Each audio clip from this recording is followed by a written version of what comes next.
listening to Proof Text, a Glossa House podcast by Dr. T. Michael W. Halcomb, Dr. Frederick J. Long, Dr. Mario Melendez, Dr. Jennifer Noonan, and J. M. Smith.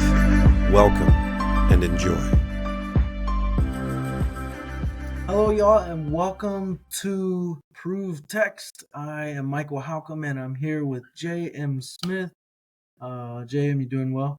I'm doing great. We're ready to ask some questions of the text. All right, ask some questions of the text. So what I know that you guys on J.M., you got an ice pack on your back, bro. How's it feeling right now? I do. It's the ice pack is almost back to room temperature. It's one of those little you refreeze it and take it out and refreeze it. So the bonus is it doesn't get water everywhere, but the downside is it heats up pretty quickly, especially when your back is as janky as mine is. Yeah, man. So we're gonna get into some scripture here. This is 10 questions. We each get 5 questions. I hit JM with a verse. He doesn't know what's coming. This time we're in the Old Testament. If you have a Hebrew Testament, you want to grab that, fine. But I'm gonna put the text up on the screen. You'll be able to see it. If you're just listening, you'll be able to hear it as well. So our text for today is Psalm. It's actually 2 verses we're gonna do. Psalm 121, 7-8. Psalm 121, 7-8. I'm going to open stepbible.org. And my favorite Bible website.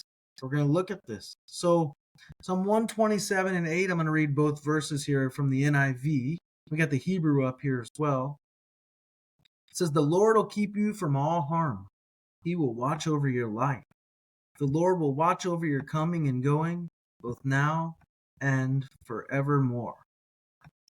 So there we go. I can zoom out just a little bit here so we can maybe see both verses at the same time. There we go. You want me to lead, or you gonna lead it? You could go ahead and kick us off this time. Okay.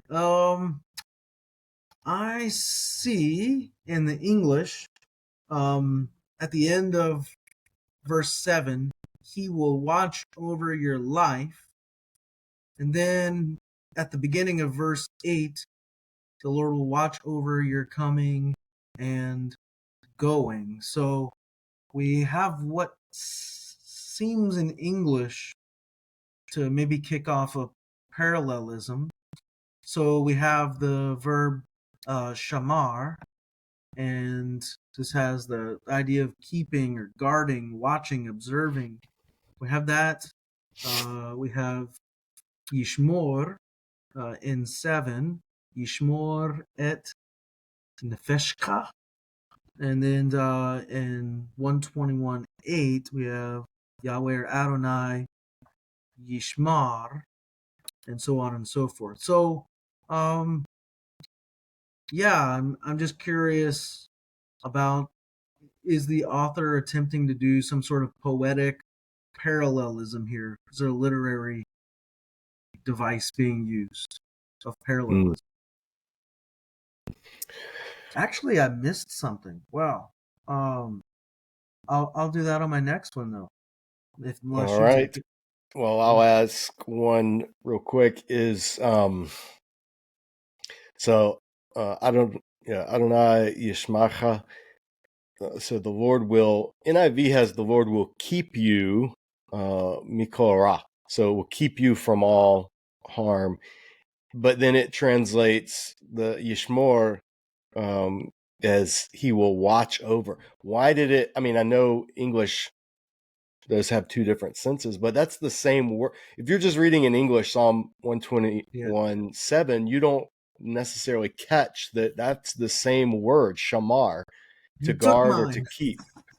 Yeah. Yes, you got it. So why did the NIV, I mean, is it just for stylistic reasons, or it just seems like they missed an opportunity to tie all the whole thread together by using the same word? Yeah. I had a sense you were going there, so Um, yeah. So you got it.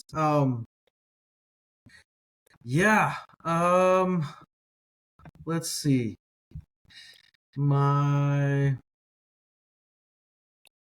I guess my second question then is, um, who who is being talked to? Like, who's saying this, and who's the recipient of this?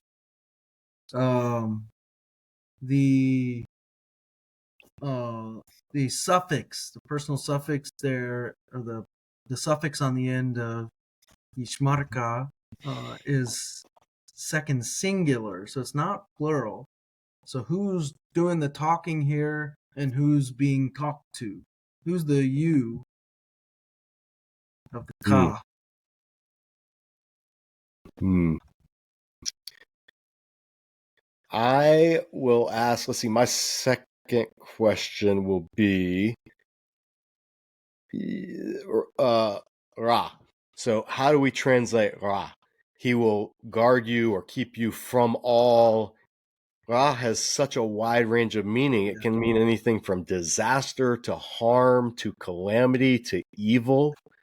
So, what is which one do we use here? I mean, if context determines meaning, this all of those would fit this context. So how do we determine which way we're translating Ra in this case? Hmm. Okay. Um, will watch over your life. That it watch over your coming and going, both now and forevermore. Um, I find it interesting. So we have this ma'ata, right? Ma'ata. There is a sense in which you don't need to say both now and forevermore, right? You could just say the Lord will watch over your coming and going, olam, forever. Hmm. And that covers now and forevermore. Like from the moment you utter it going forward, it covers it. So why is this just sort of a poetic thing, both now and forevermore? Why add this in there? That's my next question. When Olam covers it on its own. Hmm. My third question is relating to, well, what we should ask of every psalm is what type of psalm is this? What occasion is this song tied to, if any? Does it, is it tied to a specific event? Is it something from David's life? I mean, I'm doubting it because it's in this number of psalms, the songs of ascent. So how does this tie in? I guess these were sung on the way up to worship in Jerusalem, so that's why they're called songs of ascent.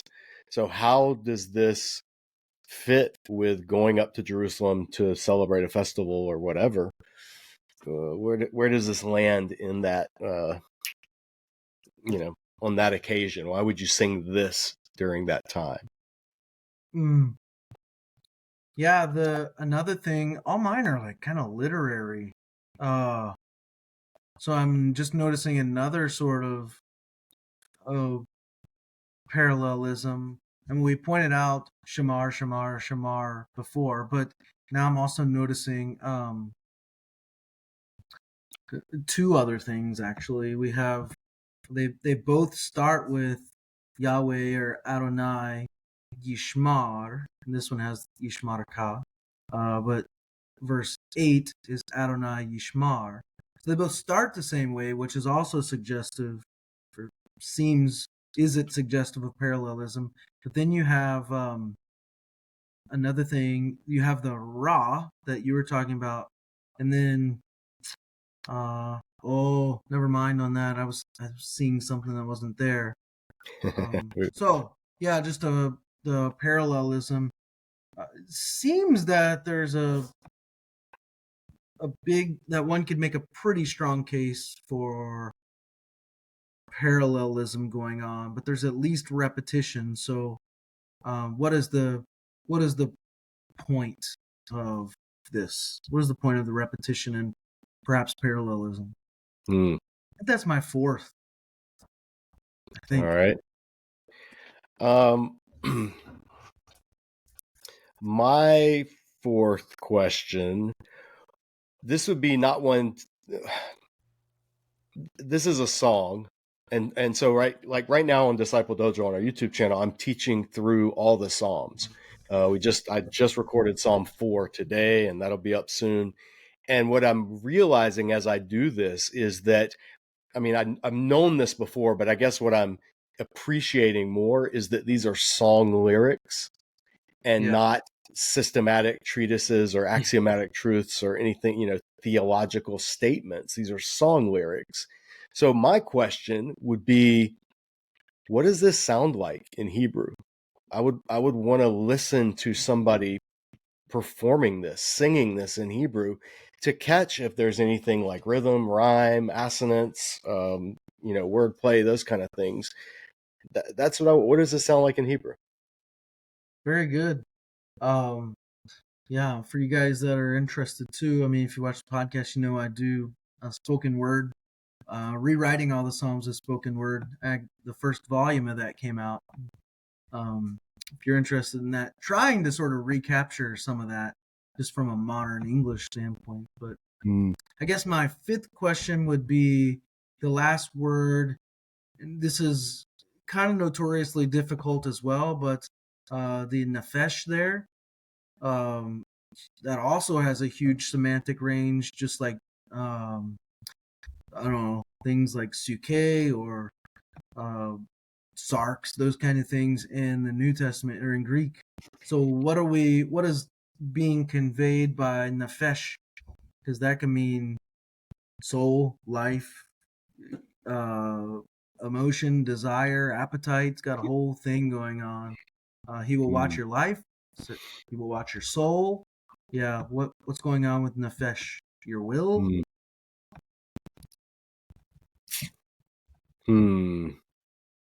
Yeah, that's a great question. I mean, and what's so fun, I mean, this is just an aside, but nefesh literally is the word for throat.